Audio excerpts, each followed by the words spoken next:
Good evening and welcome to the Red, Gold, and Bold podcast. If you're catching us later in the week via the podcast, remember you can always be a part of the conversation. That's right. Be in the chat and comment. You can do it. We come to you via just about every platform we can think of, from LinkedIn to YouTube to Twitter to Facebook. It's all right there. We stream normally at 8 p.m. Central on Tuesdays right now with the Red, Gold, and Bold podcast brought to you by our friends at GAN Asphalt and Concrete, and a lot to cover. We're going to go over what in some way, shape, or form maybe is our dream scenario for the first couple of days of the NFL draft for the Kansas City Chiefs. Do you like the Richie James signing? Carson Palmer said Joe Burrow is the best quarterback in the league. You know, he works within the system well. We'll ask the question whether or not Carson Palmer even watches football anymore. Chris Jones says he's a Chiefs lifer. We've now got a price tag for Jeffrey Simmons. Do we now know what Chris Jones will cost? What does it mean? And we haven't heard anything up until now. Matt Nagy is back as the offensive coordinator for the Kansas City Chiefs. What does that mean for Patrick Mahomes and the Kansas City Chiefs? We discuss it all right now on the Red, Gold, and Bold podcast.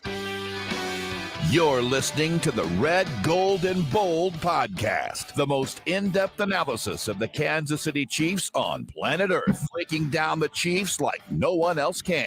Red, Gold, and Bold is hosted by Jeff Chadiha, Eric Eager, and Soren Petro. Jeff Chadiha is a senior columnist and on-air personality for the NFL Network and NFL.com. Eric Eager is the vice president of research and development for Sumer Sports. Soren Petro is the afternoon drive host of the program on Sports Radio 810 WHB in Kansas City. The Red, Gold, and Bold podcast is proudly brought to you by GAN Asphalt and Concrete, Kansas City's nationally recognized full-service paving and pavement maintenance contractor, making parking lot problems disappear since 1994. Free consultations, no commissions, in-house crews, and every project comes with a written warranty. Find them online at GANasphalt.com or call 816-484-3338. GAN Asphalt and Concrete. One contractor, all things parking lot. GAN Asphalt and Concrete is now hiring for all positions: project manager, dump truck drivers, operators, and crew members. Starting pay up to $30 per hour based on experience, with paid time off and insurance, just to name a few of the benefits. Check out GANasphalt.com for more info. Now, here are the hosts of the best Chiefs podcast, Jeff Chadiha, Eric Eager, and Soren Petro. Thank you, Curtis. Always appreciate the kind words and the compliments. Welcome to the Red, Gold, and Bold podcast. Eager, Chadiha, Petro with you, getting ever closer to the NFL draft happening in Kansas City. So Chiefs fans going to get a double dose of the NFL draft. One, it's just always Christmas, right, when the draft rolls around for the Kansas City Chiefs, but also happening in their town. Eric, we want to tackle today what our dream scenarios are for the Chiefs on those first couple of days, right? What are you looking at that you're thinking, okay, if it can all go exactly the way the Kansas City Chiefs want it to go, what would it look like in the house of Eric Eager? I mean, the dream scenario is, them getting their pick of Quentin Johnston or Zay Flowers. I think that those wide receivers will, kind of complement what they already have. I prefer Zay Flowers at some level to what the Chiefs are doing. I think he's got some, real get open ability to him. I think he fits into what the Chiefs like. So for me, I think that to me is the dream scenario. It's one of those, and we did see, I know we're going to talk about Jim Nagy talking about like the wide receiver position not being as popular as maybe like the intelligentsia believes. If that's the case, like, you're going to go JSN. I think JSN is going to be a top 15 pick easily. But then beyond that, you got your opportunity to go after guys like Zay Flowers and like Quentin Johnston. I think those two guys falling to Kansas City, to me, would be a dream. All right, that's in at number 31. At 31, at 31, I think like that to me, you're coming out of the first round with a great pick. Yeah. Do you have? I don't know how how you want to do it. Do you want to give me what you got going on the rest of the first couple of days, second, third ideas, or do we want to just go around the first round first? I mean, look, like there's a lot of tackle prospects that, or interior offensive line prospects too, because they do need depth there. I think, wide receiver, at 31, like when every mock I've done, right, wide receiver kind of falls off dramatically after their first pick, right? And we've seen how, the year that they had 2 seconds, how they had to, they felt like, it wasn't a great situation for them to get the picks they want. To me, everything beyond that, I think that they can get depth. They can get depth on, sort of other positions later on. That to me is like if the wide receivers, the first like 5, 4 or 5 go off before their pick, it's going to be hard for them to fortify that position the rest of the draft. All right. Jeff, you want next crack? Or you want me to go next? I'll go next. I've got a receiver going in those first 3 picks, but not first. I like Darnell Wright from Tennessee. And I think a right tackle who's 6'5", 330, didn't give him a sack this year when Hendon Hooker was playing quarterback.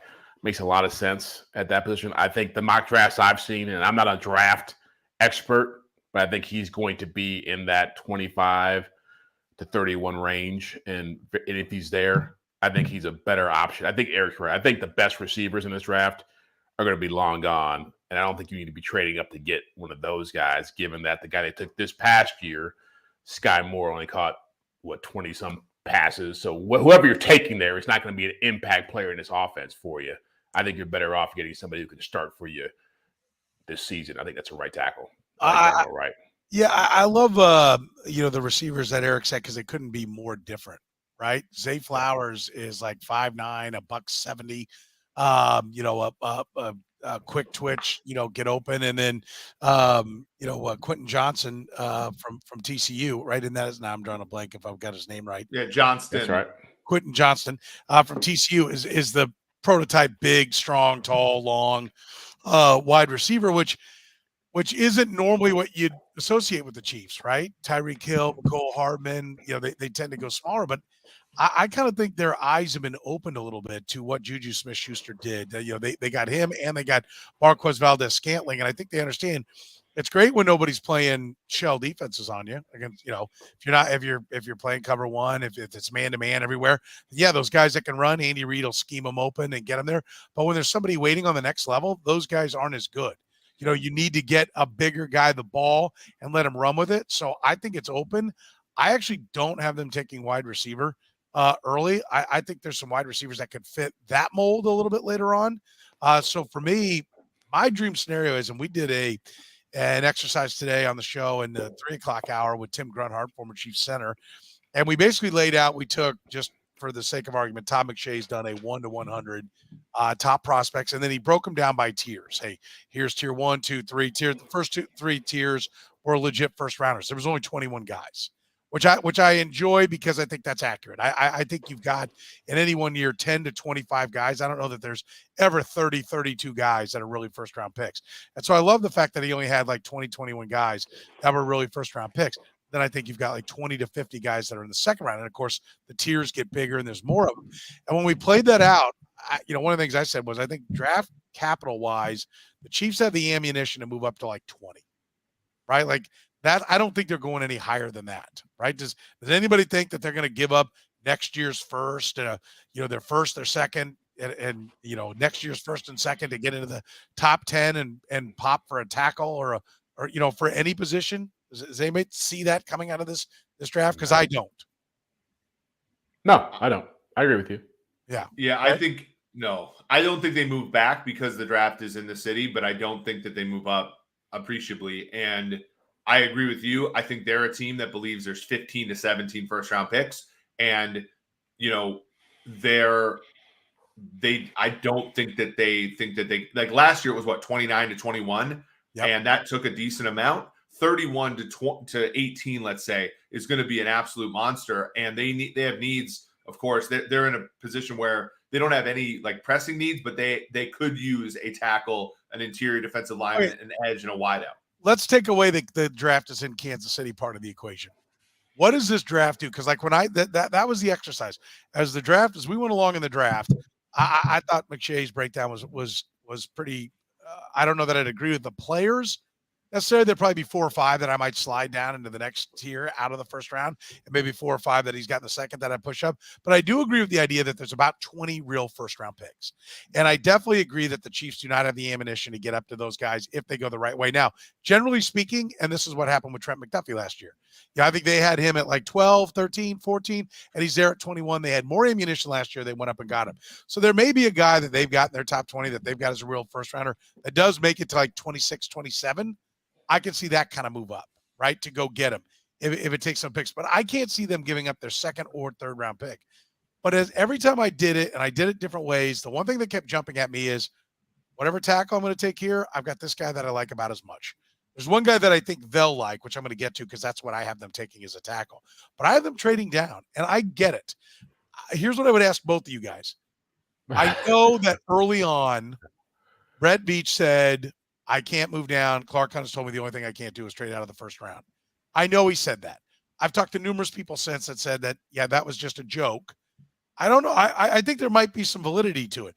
But if it wasn't in Kansas City, as I look at it, the absolute best thing to do, now someone's got to want to come up, but the absolute best thing to do with the way the talent groups in this draft is to move down and get more picks. Move down however far it takes to get like a second and a third and come away with 2 seconds and 2 thirds, no matter how far down you got to go. If I can do that, that's what I'm doing if I'm the Chiefs. I don't disagree with you, but we talk about a guy who's traded down once in his career.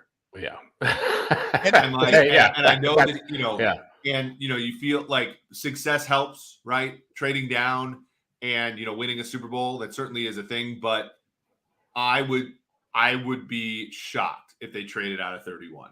I would be shocked, but it would be awesome. Would you like Don't get me wrong. Would you like it? I'd love it. Yeah, okay. Of course. All right. Like my thing is, and this is, by the way, if you go to the Hammer Betting Network, one of the cool things I'm involved in, like we did a mock draft for the Chiefs. And I think what the Chiefs should be starting to do is trade for future picks, right? So I think in a trade back, Petro, you're talking about you like 2 guys equally. That's awesome. But I think this is a team where, how did the Patriots win all those Super Bowls? How did they stay in contention forever? I think if you trade back from 31, you should be getting picks in 24, 25, right? That's the position the Chiefs are in, because everybody's like, oh, they have too many picks already. And I do think 10 and 11 picks is a lot for a team like the Chiefs to bring in. But they should be using the fact if they truly believe that there's only 15 to 17 first rounders in this draft, and that's not a source. I'm just saying what Jim Nagy said. But if they truly believe that, they should be buying picks next year, because Brett Veach now has what the Howie Rosemans and the Bill Belichick's and the Eric DeCostas have, which is longevity. And they should be buying picks in the future because they're worth more to the Chiefs than they're worth to the other teams whose GM might get fired. I love that idea. But if they're not going to, and I love this one, this is ridiculousness. Joshua says, Clark Hunt going to try to get 2 first. How does that work? work? No. Trading Patrick Mahomes? Yeah, I mean, Chris Jones isn't even worth the first round pick right now. Well, that's because of the cost that would come with it, and I'm with you. But I mean, if you wanted to get into it, that's you're going to have to trade somebody really good off the team and picks to get another first round pick. Probably to just get picks and then package picks to get up to get number 1. That's not happening. I don't see any scenario. But I don't know why you would even bring up Eric if he's not going to drop out of the first round, if they're under orders to take somebody in the first round because the draft is in Kansas City. Why are they going to allow any picks to leave this year? Why wouldn't they be under that scenario trading few? I agree 100% with what you're saying. But if you're going to talk about what the right thing to do is, don't poo-poo away trading out of the first round. Well, because that's the right thing to do. Petro, we all know that. I mean, we all know that the owner who is dictating some of this, not all of this, of course, Brett Veach has some autonomy. The owner gives a crap about the first day. And if Brett Veach trades away a pick in day 3, he's probably going to be fine, right? That's or forgoes the opportunity. It matters. It's about optics, right? It's about, and Jeff knows, the 2 straight years, because Detroit has the draft next year. It's 2 straight years where the team that's hosting the draft is going to pick 31st. This matters to that home team. Well, I love your name. Who's the guy? Jeff missed that right there. Yeah, I heard you. But who's the guy? Soren's been on this filibuster So about here, trading guys ever name yet. so here's the guy. So I think they move down and they take DeJuan Jones from Ohio State. I mean, he is everything they love. He's massive. He's giant. He looks like an Andy Reid guy's arm length is the longest arms in the draft, the biggest hands in the draft. I think the biggest hands in the draft. I mean, he is everything that they love. Not the quickest guy, but they can play him at right tackle, start with Jawan Taylor. Maybe he becomes an Orlando Brown like left tackle, but I think he fits. I also like Anton Harrison, the offensive tackle from Oklahoma, because I think he's got a guy that's probably not going to go in the first round that maybe could project out to being a left tackle at some point. But I think they get a tackle in this draft. I don't think there's any way you head into this year. And I think need does always creep in. Lucas Niang as plan A is a recipe for disaster. It is an absolute recipe for disaster because he's not going to play 17 games. It's not going to happen. And so, and I think I disagree with Eric in a little bit in the sense that I think there are good wideouts that I think fit what they like later on. And so I think you have to get a tackle in there. And listen, Jones he might be the guy at 31, but I think you have to get a tackle. And then I think somewhere in this day, they take a tight end. I can rattle off all the tight ends that'll be there, but I think there's a good group of tight ends that are going to be available in the second and third round. And I think at some point, because if you don't like the wideouts, the tight end can give you that kind of performance. You can just play two tight ends and you have a new look. Finally have a tight end. I know despite our previous conversations with Eric Eager, who had Noah Gray headed towards Canton later on in his career, I think they could use an upgrade at tight end. Okay. We'll agree to disagree there, Eric, on that. And then I think in the third round, there's wideouts. I put down, so like my scenario was Brenton Strange, the tight end from Penn State, late in the second round. And the third, getting Isaiah Foskey, the defensive end from Notre Dame. He looks like he's long, tall, looks like a Steve Spagnuolo defensive end. And then Jonathan Mingo, a wide receiver from Ole Miss, who looks like Juju Smith-Schuster. And I think there's a little bit more of an affinity now for the big wideouts. Are those the names? No, I'm not putting any money on it. I do think I had Jonathan Mingo in my mock with Rob Pizzola today. It is a good look there. Quentin Johnston, by the way, is much more like Smith-Schuster and is not a contested ball receiver. He only caught about 30% of contested balls at TCU. So, I think he fits the Chiefs mold more than at first blush. And there have been rumors that he'll fall, but Mingo is a very good pick, Soren. Yeah, I like that one. Thank you. I'm not. Yeah, you're welcome. I see nice things about you sometimes. I'm not being bombed, but I think the idea is, who the names are. Listen, we're putting names with guys. Can we agree they love big people at tackle, right? Like that. Yeah. That's a thing. And so Jones looks like we know arm length. Nobody with short arms is getting picked to play tackle for the Kansas City Chiefs. That's an absolute. But does anybody think tight end is going to be something that they look to invest in? No. Because tight end in the first round, my brothers and sisters in Christ is a bad pick. In the first 3 rounds, not in the first round. I don't have him in the first round. Why would you do that if you already have Noah Gray and the other 15 Noah guys Gray they is put out literally a figment of the imagination of Eric Eager. Noah Gray's better than a second-round tight end in this draft. I'm sorry. You've lost your mind. Jeff, you have to be on my side. Other times when I ended up being right too. Petro. Jeff, you have to be on my side. Aren't you the guy that gets frustrated every time they leave camp and they have 5 tight ends, but really only one that's good, and he basically plays like a slot wide out? I'm that guy. Yeah, but I think you can find that guy. All your hatred at Demetrius Harris on all these other guys, I understand you got mad because Demetrius Harris got hit with the face, hit the face of the ball 12 times to the Chief, and I get it, and I like Demetrius Harris, big UW Milwaukee. Wasn't Noah Gray a 5th round pick, by the way? Yeah, and he's great. Noah Gray is a very good player. He is. Look, I admit when I'm wrong, folks.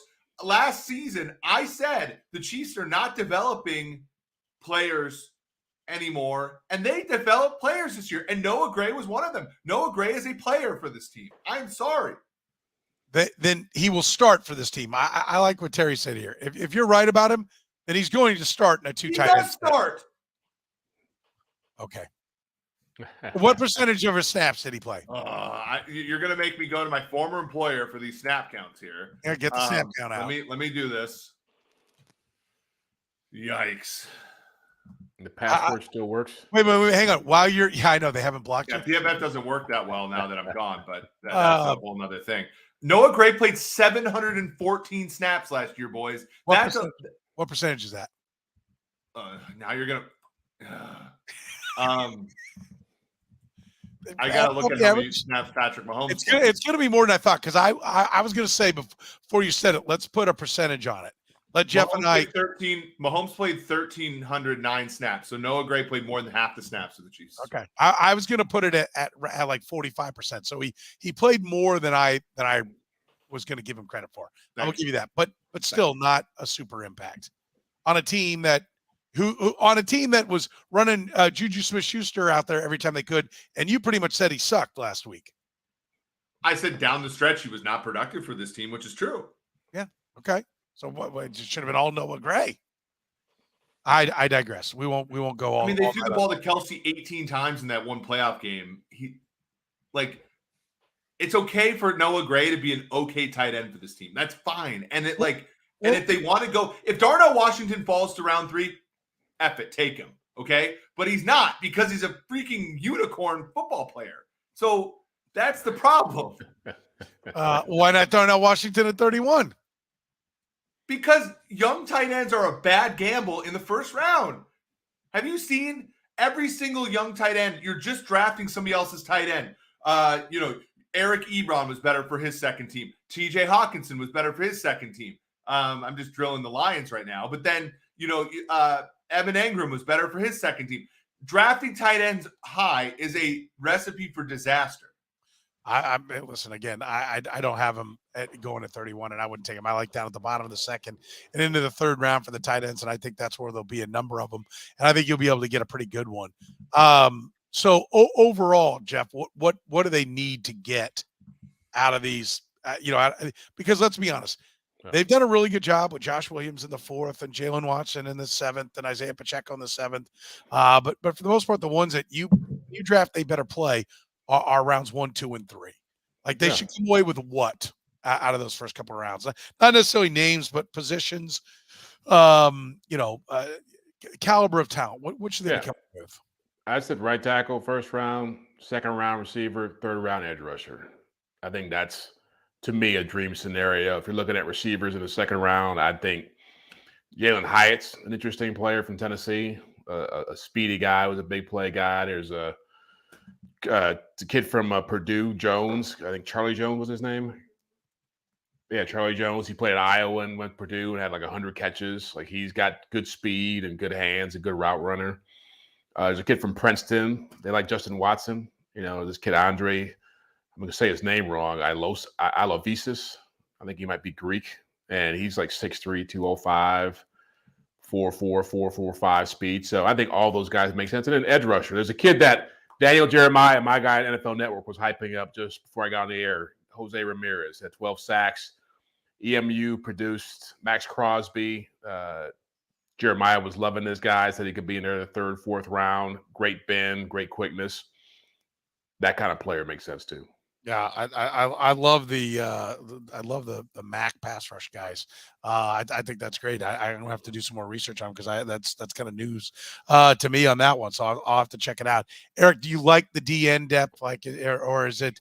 Listen, you're gonna get. You sounded more like you like the tackles later on, that you thought there was better tackle depth. Is an edge guy available in the 3rd at 100, or do they got to get an edge at 65? Do they got to get an edge at 31 if they're going to find somebody?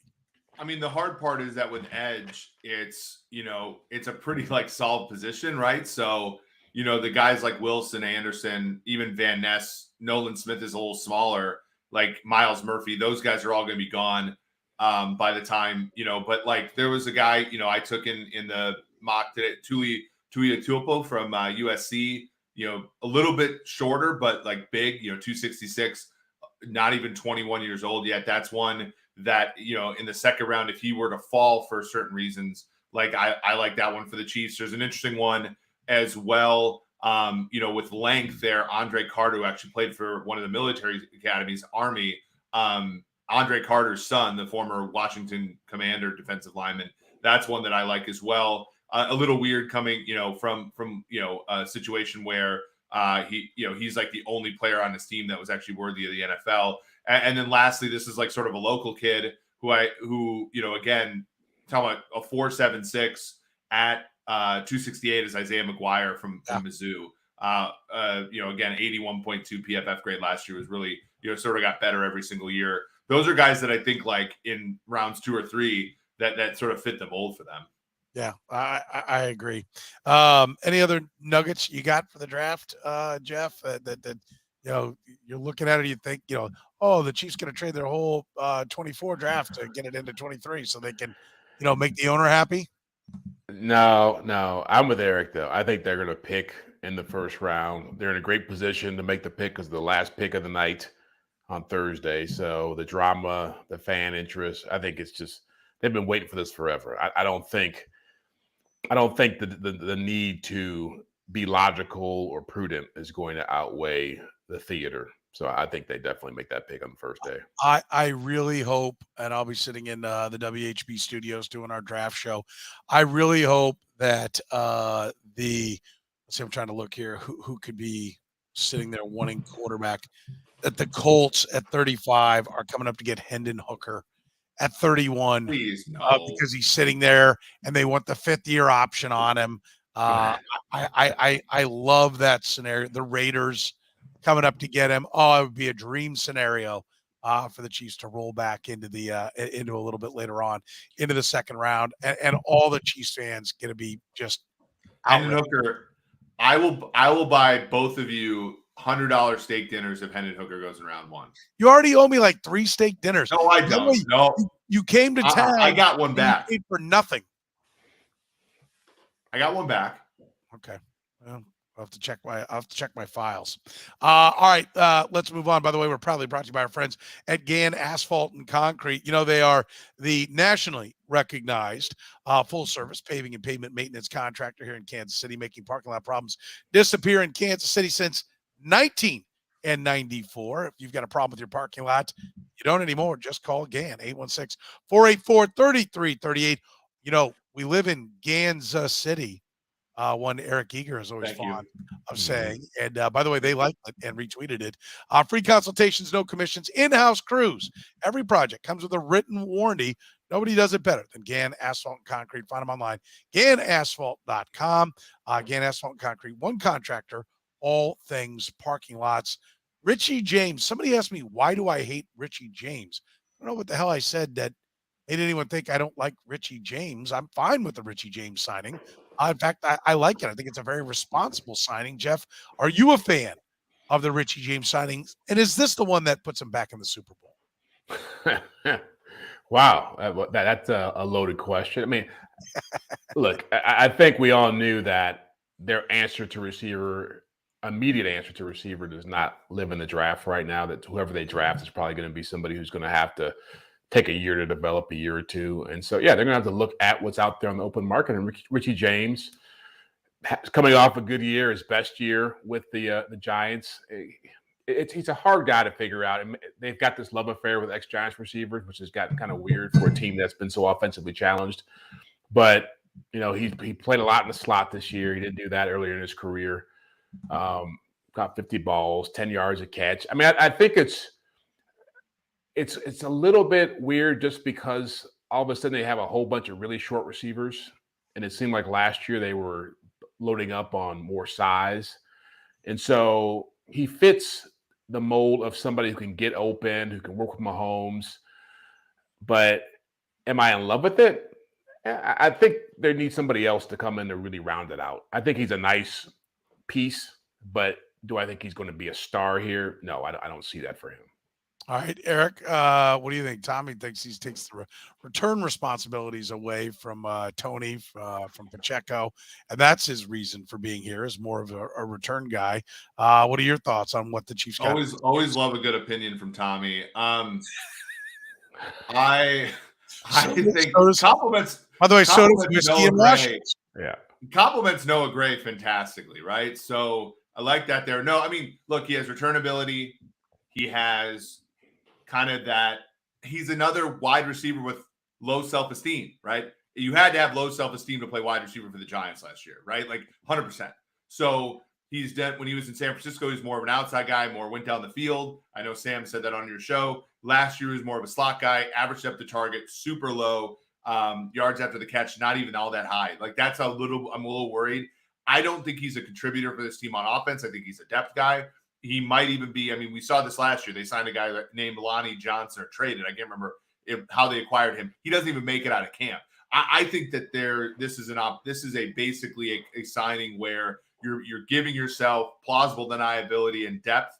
And if you go and get somebody to Jeff's point, Jalen Hyatt, like that's Marquez Valdes-Scantling, like that's their backup for him, right? And so they don't have that bigger down the field receiver on the team anymore, other than him. And we know Valdes-Scantling's not the most reliable guy in terms of injury or production. James gives you a backup for that Tony and Sky Moore tranche, and then you're going to try to somehow backfill that. And if they get lucky in the draft like they did defensive back last year, and they get guys at wide receiver that can contribute, I don't even know if Richie James makes the team. Yeah, I think it's a fair point. I think he makes the team because of all the things you mentioned he can do behind the scenes. But I think something's gone horribly wrong if he's contributing in a big way, right? Like somebody's gotten hurt if he's contributing in a big way. But I think he's a good veteran signing, right? Like I think that's the kind of guy you want to know. Like, let's be honest, when guys went down and they had to go to what did they have at one point? Noah Gray in the slot and Marcus Kemp was playing wide receiver in the AFC title. Marcus Kemp, yeah, I don't think you want that. That was terrifying, frankly, when the receivers were going down. And I think if Richie James comes in, the man can run a professional route. I assume they like his ability to absorb the offense, and I think you feel better there. I'm with you. I don't think he's the end all be all, but I think the wide receiver room got better, and I think he does make the team. I'll bet on. Well, who else is making the team right now? Yeah, and it's the same thing. Like last year, the Chiefs' fourth corner at this time was somebody named DiCaprio Boodle. Like like the draft is going to provide depth for this team, and I think at wide receiver that. I am a believer that he makes the team, but again, I'll wait and see what they end up having when it comes to the draft. What else they're able to add when they get to the draft. Let's get to the comments of one Carson Palmer. Joe Burrow, the best quarterback in the league, according to Carson Palmer, with a bunch of mumbo jumbo about how he plays within the system. Jeff, did you have a reaction to the comments of Carson Palmer? It was funny. I mean, look, you're talking to a guy, obviously, who was an ex-Bengal, so he's got love for the franchise. I mean, he didn't leave town in a positive fashion. Yeah, was he talking to a Bengals station? Who was he talking to when he made those comments? Palmer, his brother, on the quarterback podcast. Yeah, who probably worked out with Burrow coming out of school, I'm guessing, because he works out with everybody nowadays. But yeah, look, there are things. I think it's hard for people to accept that there are things that Joe Burrow does do better than Patrick Mahomes. I think he processes quicker. I think he's more accurate. I think he's more on time. I think he does play within the offensive scheme. But if you're going to pick the best quarterback in the league, I think that's already been decided. And so he was kind of throwing shade on Mahomes, it felt like, with the comments, because everything he was saying was without using Patrick Mahomes' name, which was he doesn't have to go out there and run around and do all this stuff to make a play happen. He can go out there and do it within the framework of the offense. So I understand it. Look, there's going to be people out there who most people won't agree with Carson Palmer on this. Most sane people, most people who watch football on a regular basis. But I also understand what he was trying to say. He just didn't say it very well. I couldn't believe Jordan Palmer left it. And of course I didn't watch the rest of it. I've just seen the cut, but to me, if I'm an agent, I'm like, Jordan, if you don't push back on this, why would I send my client to you? If you don't understand about what makes Patrick Mahomes great, then I can't send my client to you. Eric, how about it? I do love the comment, by the way, that we got from Ghost of Harar. Said, of course, Palmer thinks a guy with no rings is the best, right? Meaning, clearly his career had no rings in it. What do you take away from this comment? I don't mean to be that. Like, I don't mean to go here, but there is a prejudice against players who play football the way that Patrick Mahomes does.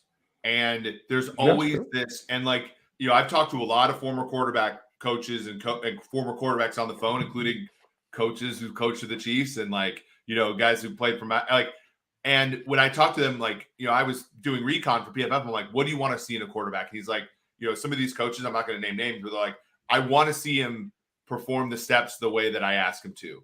And there is just a prejudice. Like, it's sort of, Big Bang Theory, which like Sheldon Cooper's like, yeah, I know you guys are having fun, but you're having fun wrong. And I think that there is a way, like some of these guys. Now, look, Carson Palmer hasn't watched football in forever. If you think Joe Burrow is better than Mahomes, I agree with Jeff. I think Burrow is like 2, but there's a distance. Like there's such a prejudice against guys that don't play by the rules, and the best guys don't play by the rules a lot of the time. And to say that about Mahomes when the league has put 2 high safeties in front of him, the league has engineered defenses and dared him to be more conservative. Like there was that tweet thread that said, here's all the touchdowns by Mahomes that were on short passes. And it's like half his touchdowns last year. He turned into Tom Brady in many cases, being that short, efficient guy, take what the defense gives you. And they still, because some of his touchdowns come on the creative variety, they ding him for that. It just, to me, it's ridiculous. And I think like, if we're like, that's the next step in sort of the evolution of, accepting kind of all comers at quarterback, is people look at Mahomes and say, because he's capable of doing things that Burrow is not capable of doing, that's a good thing. That's not a bad thing.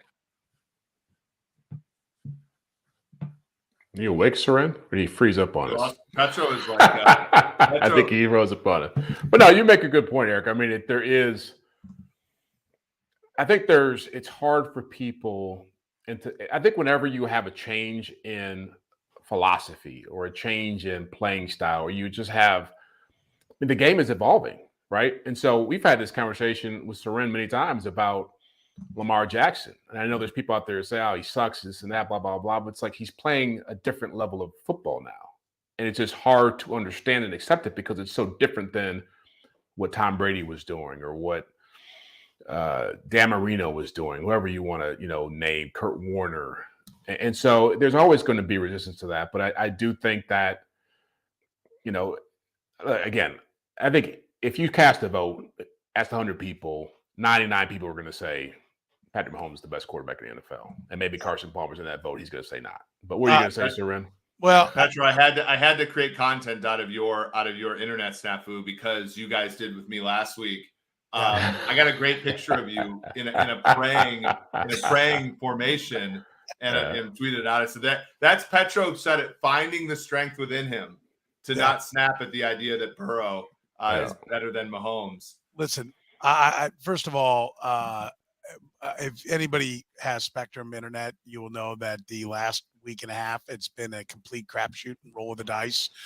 So let me just say, I do appreciate that around my neighborhood, they apparently wire the internet like it's El Salvador, like stringing it through trees and around. I mean, I literally walk around and see their orange cords going everywhere. So, Are you saying the internet guy, you want the internet guy to be more of a Burrow than a Mahomes? This guy was freestyling around. And you just want those wires going straight through. Bury the wires. Bury the effing wires. I listen. You don't know how many times I've been on the phone.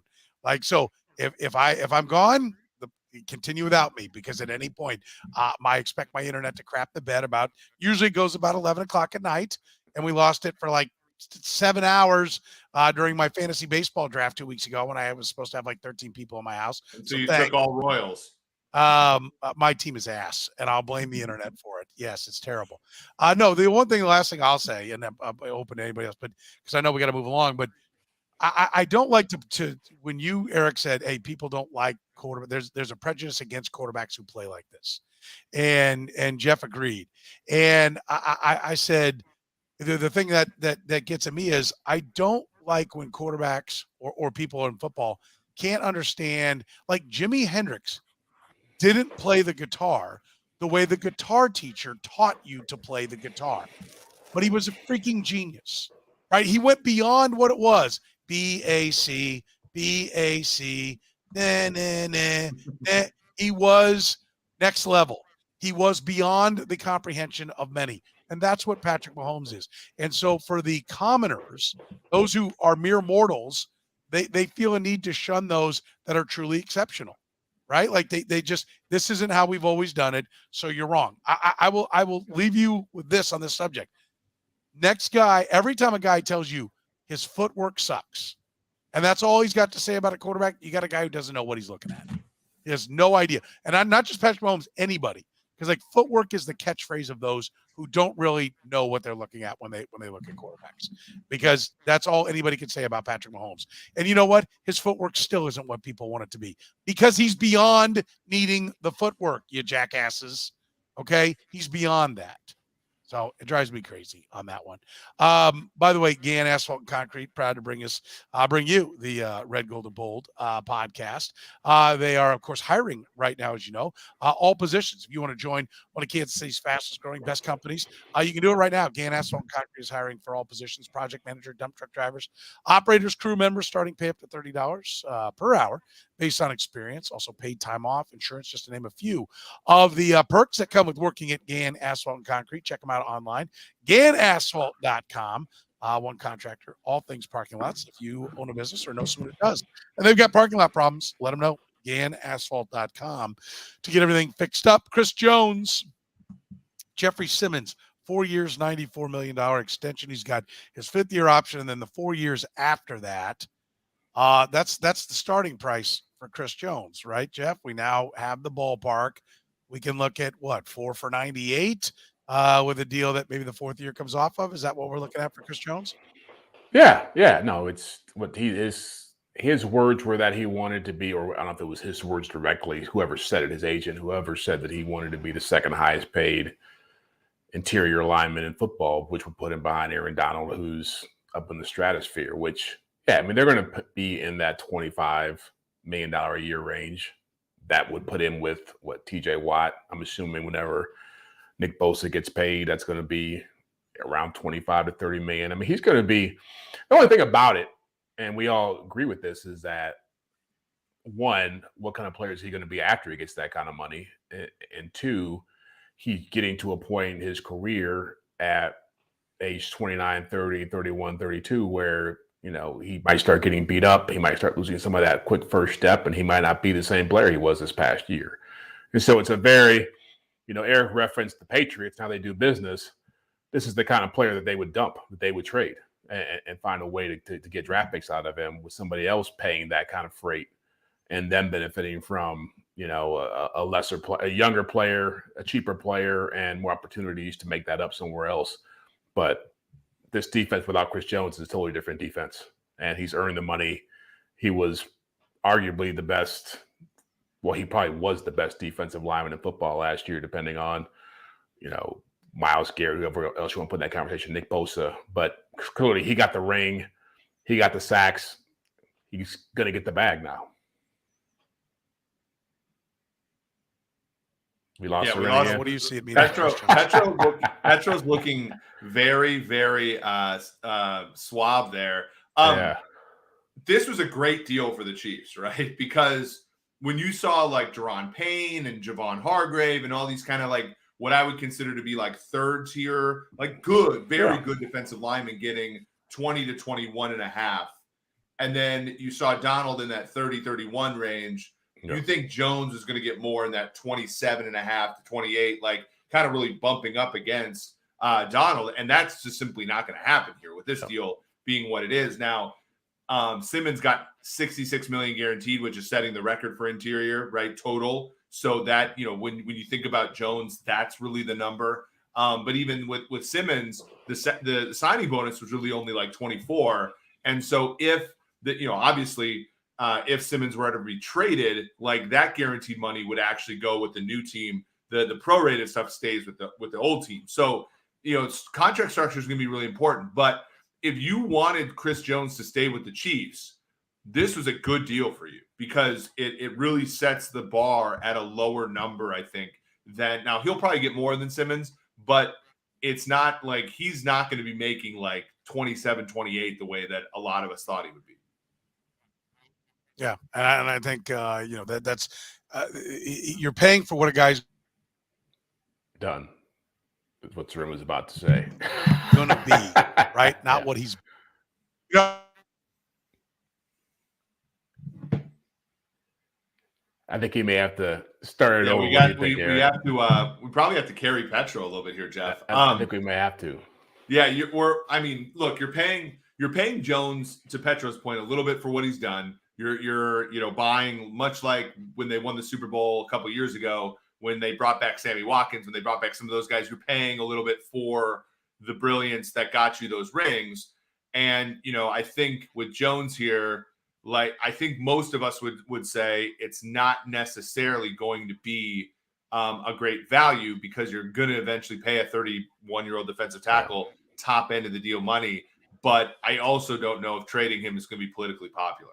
But it's also like Travis Kelce, right? It's like his situation where you are pushing up against what is eventually going to be a decline. You know that he's getting to a place in his mid-30s where he's not going to be putting up 100 catch, 1,200-yard seasons, 10, 12 touchdowns, but you also know he's your star.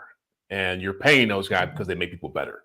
And if you want to stay in this window, you look at their roster right now, especially on defense, and you say, okay, if he's not here in the next 2 or 3 years, who is the player? It's probably Nick Bolton, but who is the player that you trust the most to be the star, to carry the defense, to be the tone setter, to be the guy who makes the splash plays, to be the guy that offensive coordinators have to lose sleep over? I mean, you got to have those kind of guys to win championships. That's inevitable if you want to actually be in that kind of discussion. Yeah, for sure. I 100%. I think that's that, to me, I think, like, that's really the hard part, is that, with Patrick Mahomes on the offensive side of the ball, you can trade away stars. Now they haven't traded away all the stars, but on the defensive side of the ball, it's really hard. Like, obviously you want to not have any weak links. I think they've really done a good job there. But when the time came, in kind of a lot of games, they just needed a real big superstar type play, and Jones offered that. The AFC title game, even like Denver at home and like that kind of sort of thing. There was really Super Bowl first championship against the Niners, right? Yeah, I mean, it was kind of like lost in translation, but some huge batted balls, some huge pressures. I mean, he stepped up in those moments. Yeah, for sure. That's what you're paying the guy so for. He's really been that one superstar, that constant. They paid Frank Clark to try to be that guy, but he failed. And to a certain extent, Chris Jones has really picked up a lot of the slack. And I think that's probably what's going to keep him a Chief. Although we were surprised when Tyreek got traded last year. I would be shocked if they traded Chris Jones, and especially now as we talked about here, with the market not necessarily being all that high and being that hot. I mean, frankly, the market for really, really good players in the NFL really cooled off this year after a year last year where, especially at wide receiver, guys got paid a lot. It looks like we're gonna end the show without Petro, much like maybe the Cleveland Browns 2020 game where the Chiefs had to end the game without Mahomes. We're here without our quarterback right now. We're gonna move on to Too Deep after this one. So let's just close this one out. For Soren Petro, that's right. For Jeff Chadiha, this is Eric Eager. This is the Red, Gold, and Bold Show.